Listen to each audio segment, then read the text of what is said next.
Welcome to the Calm Analytics channel. I'm Boris Tizengausen.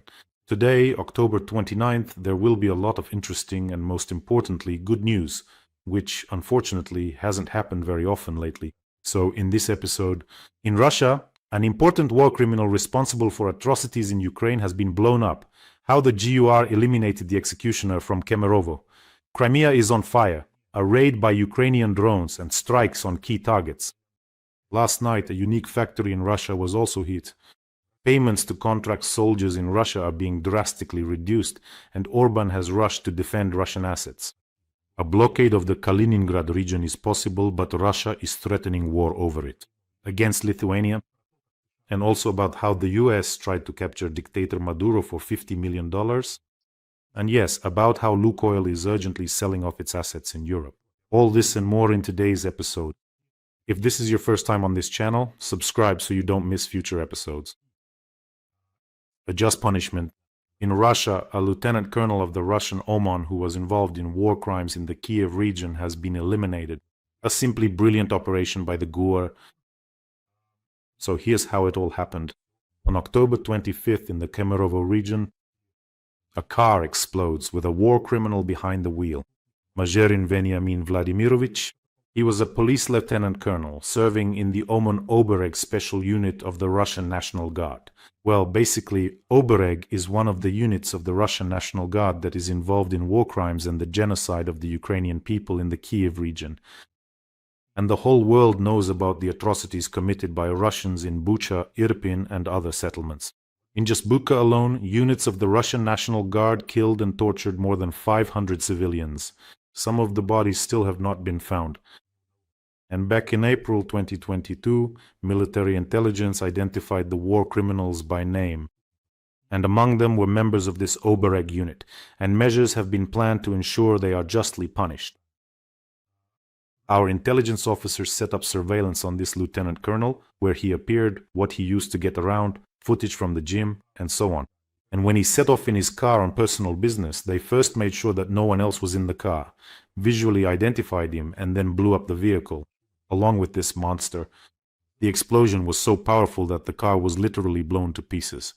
But for obvious reasons, I can't show you this footage.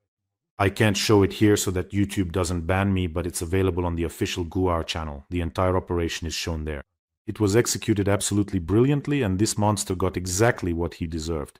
And at the end of this video, there's also a short interview with Kirilo Budanov, the head of the GUR, who says that in any country, wherever these war criminals may be, they will face just punishment. And that for such crimes, they face elimination. I absolutely agree, 100%. To everyone who tortured or killed Ukrainians, remember, Putin won't be able to protect you. Even if he does provide you with security, the Ukrainian Mossad will still get to you. For General Moskalik and General Kirillov, who were eliminated in Russia, no security could help them. But that's not all. You love this phrase, I know, you've really come to like it. An oil depot in occupied Simferopol is ablaze after an attack by Ukrainian drones. At first, local media claimed that the strike hit the thermal power plant in Simferopol, but later they realized it was actually the oil depot. And according to local residents, and as you know, some of them actively share information, according to local residents, this oil depot was also used to supply fuel to the occupying forces. The day before, let me remind you, the largest oil depot in occupied Crimea, in Feodosia, was almost completely burned down. It had to be hit twice to finish it off, and Ukrainian drones decided that one oil depot in occupied Crimea wasn't enough, so they struck another one. More precisely, they hit the one located in the village of Hvardiiske. There, the fires can be seen from tens of kilometers away at both oil depots. And previously, this oil depot in Hvardiiske had already been attacked. It kept burning and smoldering until now, but this time they finished it off. You know, it's actually amazing how the local authorities tried to hide the obvious. They write that everything was shot down. Well, it must be some kind of national pastime, shooting down drones with oil depots and military facilities. The fire and smoke can be seen for dozens of kilometers. Why write in Simferopol public forums that everything was shot down?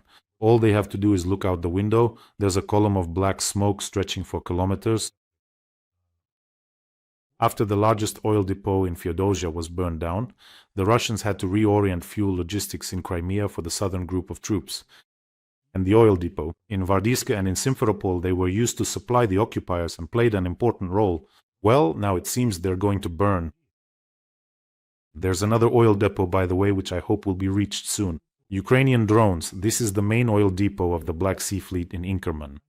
You know, I always talk more when it comes to Crimea. I was born in Crimea. I've been almost everywhere. I've traveled all over it, so I know the places. And specifically about this oil depot, the main oil depot of the Black Sea Fleet in Inkerman. They've started to very actively, there's been a lot of activity around that oil depot lately because all the other fuel trucks with camouflage nets and electronic warfare have burned out. So it's clear they're going to supply the occupiers at the front from there. And I know those places very well where that base is located. I used to pick mushrooms there as a child. There are these terraces there, really interesting ones, with little fir trees growing on them, great places for mushrooms. And the unique thing about this depot is that part of the storage is underground, inside the rocks of the Mackenzievi Mountains. So they have an underground fuel storage facility there. The entrance is covered by massive concrete gates, probably, or a barrier of some sort. But as they say, it's not the drone itself that's so scary, but it's debris. For the Russians, it's never the drone itself that causes the fire, but specifically the debris. The main damage comes from that. So the drone will make it there, and the debris will finish the job. And there's another facility in Sevastopol, Inkerman, that's Sevastopol, and yet another facility in Sevastopol, Yuzhny Torsan, which is an oil depot, an oil terminal. So these are the two facilities left to take out. And that's it. Goodbye. Get out the horses and wagons. There will be no more gasoline or fuel at all. Well, in general, I think they'll be getting a greeting very soon. The Russians won't have time to bring in any extra supplies there, so... But that's not all. 2 more radars from the Panzer S-2 system were also hit by SBU drones in Crimea last night. They're blinding Crimea, depriving it of gasoline. In other words, instead of being a gas station country, it'll become a ration card country. Soon everything will be by ration cards, just like in the good old Soviet days where Putin wanted to drag everyone back, and judging by everything, he is succeeding. By the way, I also occasionally get messages from reasonable people with a pro-Ukrainian stance, saying that the fans of the Russian world seem to have really lost heart, and that some Russians who came to occupied Crimea after the annexation, let me remind you, we're talking about 800,000 Russians. So some Russians, some are just thinking about it, while others are actually leaving and going back to their swamps from occupied Crimea. But that's not all. Ulyanovsk region, Novospaskoye settlement. The Ensol oil refinery was attacked with a capacity of 600,000 tons per year. And that's still not all. Tabashina, Mari El Republic, attack on the Mari oil refinery. This plant has 2 processing units with a capacity of 1.5 million tons of oil per year. And let me remind you, this refinery is already more than 1,000 kilometers from the front line. You know, it's turning into a kind of competition here. Mustafa, who is hitting the Russian oil refining industry harder with sanctions? Donald Trump, who is slapping Lukoil and Rosneft with his sanctions, or Ukrainian drones, which are imposing direct sanctions and are literally striking these refineries. It would be a wonderful competition, I think, and it's already starting. It turns out that's not all. There was also a strike in Budyonnovsk, Stavropol Krai. It hit the Stavrolen chemical plant, the largest facility producing polyethylene, polypropylene, benzene, and so on. It's among the top 3 largest chemical plants in Russia in terms of shipments. Now that's a jackpot, that's a harvest, that's a haul in just one night. Then let me remind you, friends, right now we have an important fundraiser for our UAV operators from the 117th Brigade who are carrying out missions in the Donetsk direction. Just recently, unfortunately, our soldiers lost their last vehicle. An enemy drone came in, so they really need transport right now because it's essential to bring vehicles with electronic warfare equipment to the positions and to carry out rotations. And these guys are really, truly awesome and great, so let's please help them out. A vehicle and electronic warfare equipment. The link to the fundraiser is in the description of this video. There's Mono, there's PayPal, and there's private PayPal for those who want to help from abroad. I want to express my deepest gratitude to all of you. Always. You are simply the best. You are incredible. Let's help our soldiers. Vehicles are extremely necessary right now, absolutely vital, I would say. Well, if you don't see the payment details, there's always a QR code here. You can use that as well. And so right. Yesterday, Volodya from the first Medbat wrote to me. You remember, we were raising funds for the Medbat, including for unmanned evacuation vehicles. MOL. So, yesterday, Volodya from the first Medbat wrote to me and sent a video showing how the MOL, the one we raised funds for together, was used to evacuate our wounded soldier. For me, there is no greater reward than seeing the equipment that we completed the fundraising for together, saving the lives of our soldiers. I am grateful to everyone who helps and supports the armed forces of Ukraine. You are simply incredible. You know, it's always like this. Volodya writes to me, Zhenya writes, then Pastor writes.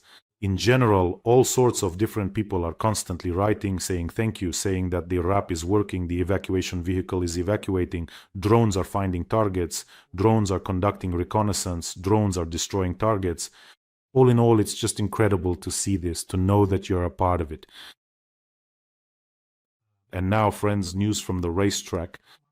Western countries, have not provided an official response through diplomatic channels regarding the test of the Burevestnik missile, which may be nuclear equipped. Everyone seems to have gone quiet, Lavrov stated. Yes, well, what can you do, Lavrov? Is disappointed that no one is running around, tearing their hair out, shouting the terrifying Burevestnik, demanding to give Putin everything he wants. The Russians claim that the test was successful. I don't know where this Burevestnik supposedly flew 14,000 kilometers. At the very least, Putin lied about that, although the previous 13 tests were unsuccessful. And Putin ordered these systems, the Burevestnik missiles, to be deployed to the troops already. Naturally, he lied, because in order to deploy such a missile to the troops, you need at least several dozen successful tests. But Putin thought that now the whole world would be frightened by his videos about this missile which they're making over at Soyuz Multfilm. His special envoy Dmitry rushed to the US and is reporting to everyone there how they successfully tested the missile. But nobody cares, nobody gives a damn. Can you imagine? That's why Lavrov is so surprised. How can it be like this in the West? I mean, here's the missile, it's scary. So why aren't you afraid? That's how it is. And now in Russia, some processes can no longer be hidden. I mean, economic processes specifically. Several regions have simultaneously reduced payments to contract soldiers. For example, the Orenburg region, which by the way was recently successfully attacked by our drones, has lowered payments to contract soldiers to the minimum level. The payments have been reduced from 2 million rubles to 400,000 rubles. They've cut payments to contract soldiers by 5 times. Well, it's nothing. After all, for Putin, you can probably die for free. What, you don't want to die for Putin for free? Why not? A defender of Russian assets has appeared on the scene, quoting, "The European Union's intention to illegally use Russia's frozen assets could lead to a direct conflict with Russia and become a prelude to war." This statement, as you've probably guessed, was made by Orban. He gets a certificate for the longest kiss to the Botox backside and an FSB order for defending Russian assets. The pterodactyl of peace, well, Orban, he doesn't even bother to hide his blatant pro-Russian stance anymore. Every voice matters. Join our community, support independent journalism and help us bring you the truth from Ukraine. Become a member of Ukraine today. Join us now. I think that if they come for the Russian assets in European depositories, then he'll rush his body over, like Winnie the Pooh, to block the vault door so that, God forbid, no one touches Putin's money and gold. I can still understand when he fights for Russian oil and gas. His entire power has depended on these cheap energy resources for so many years. But when he protects Russian assets in Europe, lifts sanctions from Russian oligarchs, and removes sanctions from Patriarch Kirill, how do you explain that?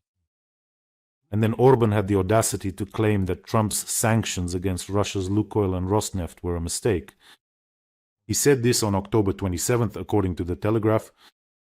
When asked whether the US's overly tough policy toward Moscow was a mistake, Orban replied, yes, and said, "We will try to find a way out of this situation, first and foremost for Hungary." Since the start of the full-scale invasion, Orban has increased the share of Russian oil in Hungary's consumption from 61% to 86%. On top of that, they also use 8 billion cubic meters of gas. Hungary? So, when the entire European Union decided to move away from Russian energy resources, everyone was warned in advance. Diversify your risks, look for other suppliers. The oil lifeline. This one, in fact, only increased its purchases of Russian oil. And Orban stated, by the way, that supplies of Russian gas and oil to Hungary will continue. And he claims that he discussed this particular issue in detail with Trump, and furthermore that Hungary, according to what he says, does not obey the United States and, in his opinion, should not do what the states say. Look at you, are you really biting the hand that feeds you? Tick, tick, tick, tick, tick. I've said more than once that between Trump and Putin, Orban would choose Putin. That's if he has to choose a side. But apparently that moment, when he'll have to pick a side, is approaching. And the logic is very simple. Orban has been in power continuously for the last 15.5 years. 15.5 years. Before that there was a break, and before that he was in power for another 4 years. So in total he's been in power for almost 20 years if you count the break. And Putin has been in power for a quarter of a century. Orban understands perfectly well that for Donald Trump, this is his last term. And that if suddenly something goes wrong, he'll just have to endure a couple of years until the next president. He also understands that Putin intends to rule until the end of his life, and he also realizes that without cheap Russian oil, he's finished. He doesn't have much time left. So, in his opinion, he'll have to cooperate with Putin for many more years. Although we hope that the balding jellyfish will kick the bucket soon, somewhere in the dungeons of the Kremlin. By the way, friends, don't forget to subscribe to this channel. First of all, it helps in the fight against Russian propaganda. And secondly, according to those who have already subscribed, after subscribing, your hair becomes soft and silky. Trust me, check the comments. There will be plenty of such observations. And now, our segment, Who Let Into the Internet Chamber? The Secretary of the Russian Security Council. Shoigu warned about attempts by Western intelligence agencies to infiltrate important Russian facilities in order to carry out sabotage. Europe is just dreaming about how to get to Russian sites and cause some trouble there, like shutting down a power plant somewhere in Chita, Novosibirsk or Syzran. Shoigu also stated that the West wants to divide Russia into dozens of small parts, in order to exploit them for its own interests. Who needs you? Who? Just today I came across a video from the village of Lesogorsky. It's just a few kilometers from the border with Finland. Mud, impassable roads, crooked houses, some old stoves hanging on fences, all the amenities are out on the street. Who does NATO supposedly want to seize this for? Who dreams of taking over this dump just to live there? Your swamp, along with the filth that lives in it, is of no use to anyone. Just stay away from what isn't yours and live there however you want. And Shoigu also added that Russia's key task today is to strengthen interethnic harmony within the country. Suddenly, they remembered the idea of one big multinational family.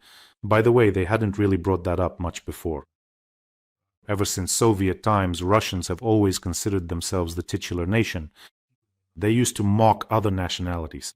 Remember all those jokes about the slow-witted people from the Baltic states, about stingy Ukrainians, about Georgians, about Armenians? In those jokes, the Russian is always the most resourceful, the smartest, like when they're on a plane and there's an American, a Frenchman, and a Russian, and the Russian always outsmarts everyone. It always showed how the people from the Baltic states were supposedly slow-witted. And if you look at it from their perspective, it's actually the Russians who would seem slow, like Asians. They were always portrayed as kind of dumb. Remember how people would laugh so hard at that. From those series about Ravshan and Jamshut and the Caucasus, remember the movie Brother, Brother 2, how they referred to people from the Caucasus? Basically, for them, everyone else was some kind of subhuman, always Untermenschen, and only Russians were considered the best. But now, when they need to gather people for war from all the regions, suddenly they've become one big multinational family. And now, another segment. Don't make our Iskanders laugh. The Russian oil company Lukoil has officially announced its intention to sell all its foreign assets due to the imposition of new sanctions. Well, what can you do? But what is there to sell, huh? It was funny to you, wasn't it? No one will touch the Russians. And I remember those videos they made about how Europe would freeze, how things would be in Europe, how they'd be eating hamsters, some roots, beet tops, leaves. I don't know what else Russians like to have with tea these days. So, in the end, did Europe freeze? No. But Lukoil is hastily dumping its assets. And the New York Post, Trump's favorite publication, wrote about Dmitriev's visit, Putin's envoy who came with chocolates and Putin's quotes, "Let me remind you," and all the quotes were threats.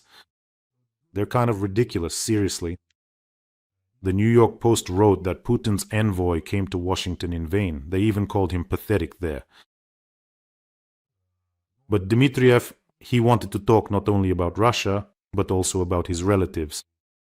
Those with American passports who could get in trouble for trips like his. Naturally, no one listened to Dmitriev. While he was there, he even gave interviews to Fox News and CNN. After that, he ate some chocolates and took off. And among other things, the Russian elite is also very concerned about cryptocurrency assets, especially the brothers Kovalchuk, who are very, very close to Putin. If sanctions on cryptocurrency are tightened, then that would mean several billion less for the Kovalchuks.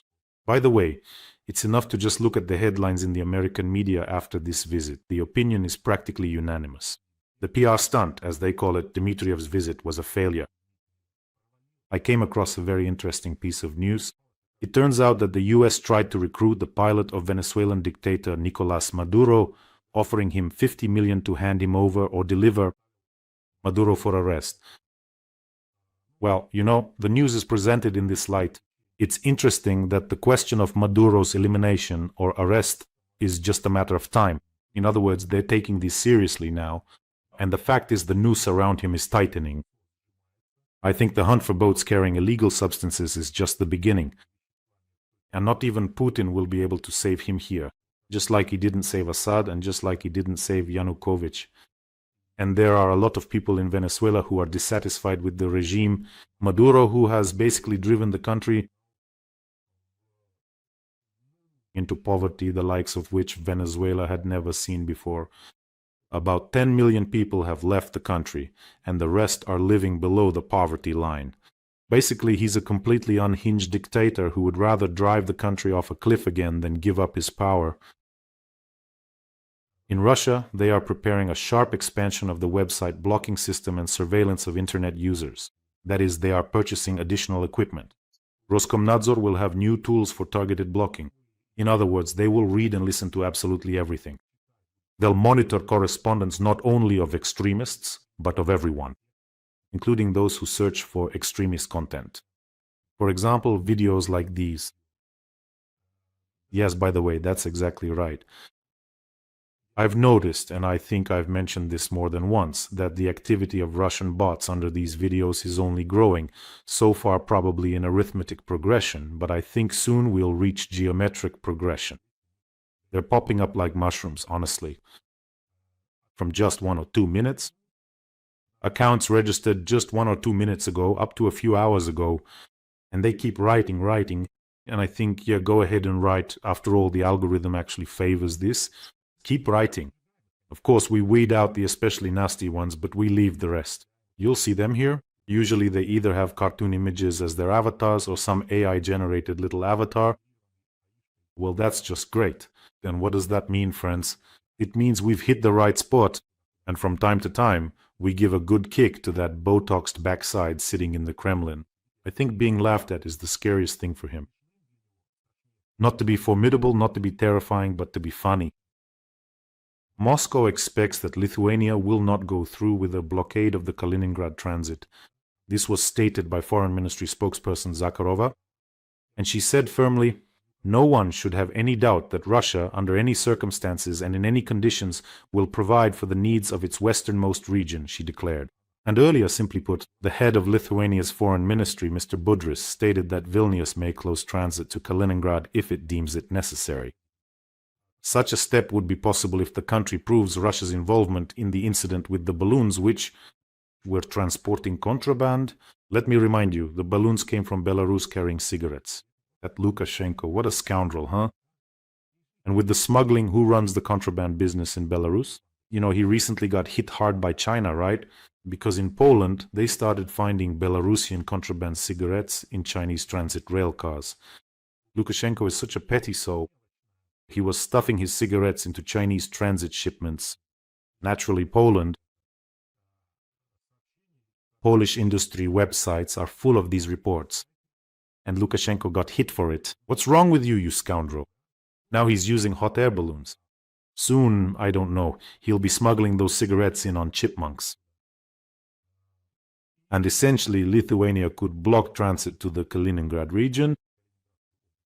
They could. And what would Russia do then? Would it attack a NATO country or try to break through via Belarus to occupy the Suwalki Corridor? Let me remind you, it's just a small stretch. So here we have Belarus, and over here are Poland and Lithuania. And then, above that, it continues. The Kaliningrad region, so access to Kaliningrad is either through Lithuania or through Poland. That's exactly what the Suwalki Corridor is. So what will Russia do? Will it attack or what? Lukashenko recently held military exercises near the Suwalki Corridor, showed up there with his Spitz dog, and listened to the military's report with a serious look on his face. He even has an outfit like a space pirate, a cap, the Spitz, a real sense of menace. So I decided to check what Lukashenko is up to, because when you don't hear from him for a while, it means he's up to something sneaky. That's the law of Lukashenko. So I went to read the Telegram channel that serves him, and here's the latest post. The Oreshnik missile system will go on combat duty in Belarus in December 2025. This is how he was negotiating with Putin at the end of the year. The process of creating conditions for deploying the Oreshnik is finished. That's it. In December it will be put on combat duty, but this is some kind of Schrödinger's Oreshnik. It both exists and doesn't exist. Does Russia itself even have it? That's also unclear. Why should Lukashenko suddenly get a Pureshnik, an Oreshnik? In other words, we've already heard all these fairy tales before. I think the next statement from the slide tuba will be this, the following statement. We have the Oreshnik, but we won't show it to you. And then there's Lukashenko, who was recently just shoved face first into a tray of starch. Lukashenko, whose borders were closed by Poland, which stopped the Chinese transit and got him in trouble with China. He's decided to start terrorizing with migrants again. Poland. And now he's squaring his shoulders again and saying, name me at least one reason why Belarus should protect Europe from migrants. Name a reason? Isn't that enough for you? Poland closed the border? Well, there's your one and only reason. You'll be flying yourself like a hot air balloon with cigarettes to China, and you'll have to go bow to Xi Jinping and explain why Chinese transit isn't allowed into Europe. So don't try to act smart here. And Poland did the right thing. Actually, they should have been even tougher, so that he'd release more political prisoners. Friends, take care of yourselves and your loved ones and subscribe to this channel. Don't forget, and I really ask you, let's support a fundraiser for our defenders and the 117th Brigade for professional UAV operators for a pickup truck and electronic warfare equipment. They really need it right now. The link to the fundraiser, let me remind you, is in the description of this video. And to you I say a huge thank you, wishing us all a peaceful day. Glory to Ukraine.